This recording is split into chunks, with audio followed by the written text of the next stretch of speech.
ఉద్యోగులను వేధించిన ఉద్యోగులను హామీ నెరవేర్చకపోయినా మేము ఎట్టి పరిస్థితుల్లో ఊరుకోం. తెలంగాణ రాష్ట్రం రావడానికి మేము ప్రధాన కారణం. కేసీఆర్ గారు రాజకీయ ప్రక్రియ ద్వారా తెలంగాణ ఉద్యమాన్ని శ్రీకారం పుట్టినప్పుడు వారి వెన్నంటూ ఉండి సకల జనుల సమ్మె సహాయ నిరాకరణ నుంచి అనేక ఉద్యమాలు, మిలియన్ మార్చ్, సాగరహారం, సంసద యాత్ర, సమరబేరి అన్నిట్లో ప్రధాన భూమిక పోషించింది తెలంగాణ ఉద్యోగులకు కానీ, వ్యవసాయ కుటుంబాలకు కానీ, కులవృత్తులకు కానీ ఎవరికి అన్యాయం జరిగినా మాకు ఇక్కడ ఉన్నటువంటి మేమందరం కూడా ప్రశ్నిస్తాం, వెంటాడతాం, అమలు చేసే దిశగా మేము చేస్తాం. మరి ఇవాళ ఇన్ని హామీలు ఇచ్చి మీరు రోడ్ల పడేస్తే ఊరుకుంటాం అనుకున్నారా? మీరు హెల్త్ కార్డ్స్ ఇస్తామని అన్నారు, హెల్త్ కేర్ ట్రస్ట్ ఏర్పాటు చేసిర్రు. 3 నెలల నుంచి 1.5% జీతాలు కట్ అవుతున్నాయి. మరి 3 నెలల నుంచి ఎంత జీతం కట్ అవుతుందో అంత అమౌంట్ గవర్నమెంట్ కూడా యాడ్ చేసి ట్రస్ట్ బోర్డులో పెడతామన్నారు. ఎంత పెట్టిండ్రు, ఎక్కడ పెట్టిండ్రు? ఆ వెబ్సైట్ పబ్లిక్ డొమైన్లో పెట్టాలి కదా, జమ అయిందా లేదని. మరి జమ అయితే హెల్త్ కార్డ్స్ ఎందుకు ఇస్తలేరు? హాస్పిటల్ ఎందుకు పట్టించుకుంటలేదు? మీరు ట్రస్ట్ ఏర్పాటు అయిపోయింది, మాకు సంబంధం లేదని అనుకుంటుండొచ్చు. ట్రస్ట్ ఏర్పాటైనా మీదే బాధ్యత, ప్రభుత్వాందే బాధ్యత. ఇప్పటివరకు హెల్త్ కార్డ్స్ ఇవ్వలేదు. హాస్పిటల్కి వెళ్తే ఎంప్లాయీస్ కానీ, రిటైర్డ్ ఎంప్లాయీస్ వెళ్తే ఈహెచ్ఎస్ లేదు, వెళ్ళగొడుతున్నారు.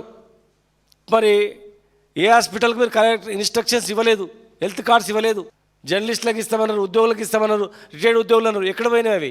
ఈ 3 నెలల్లో ఏ ఉద్యోగి అయితే, ఏ రిటైర్డ్ ఉద్యోగి అయితే హాస్పిటల్కి వెళ్ళి వైద్యం చేయించుకున్నాడో ఆ డబ్బులు వెంటనే చెల్లించాలి.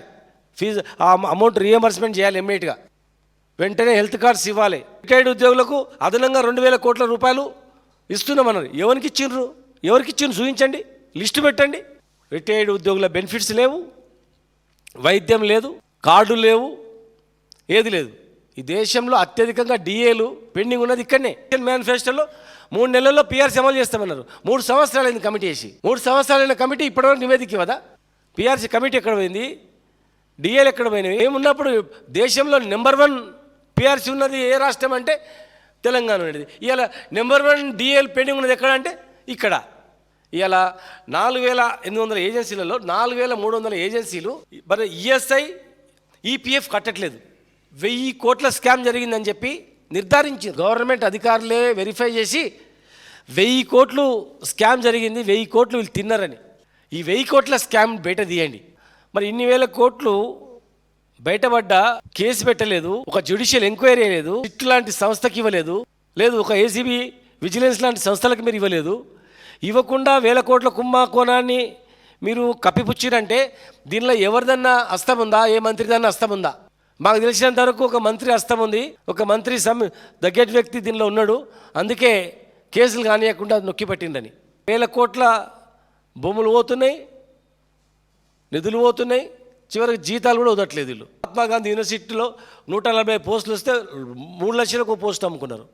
ఇరిగేషన్లో 1,100 లష్కర్ పోస్టులు వచ్చినాయి, 3 లక్షలకు ఒక లష్కర్ పోస్ట్ అమ్ముకున్నారు. చూడండి, వెరిఫై చేయండి. నీళ్ళు దోసుకుపోతున్నారు, ఇటు ఉద్యోగాలు దోసుకుపోతున్నారు, పనిచేసేటోళ్లకు జీతాలు ఇవ్వట్లేదు.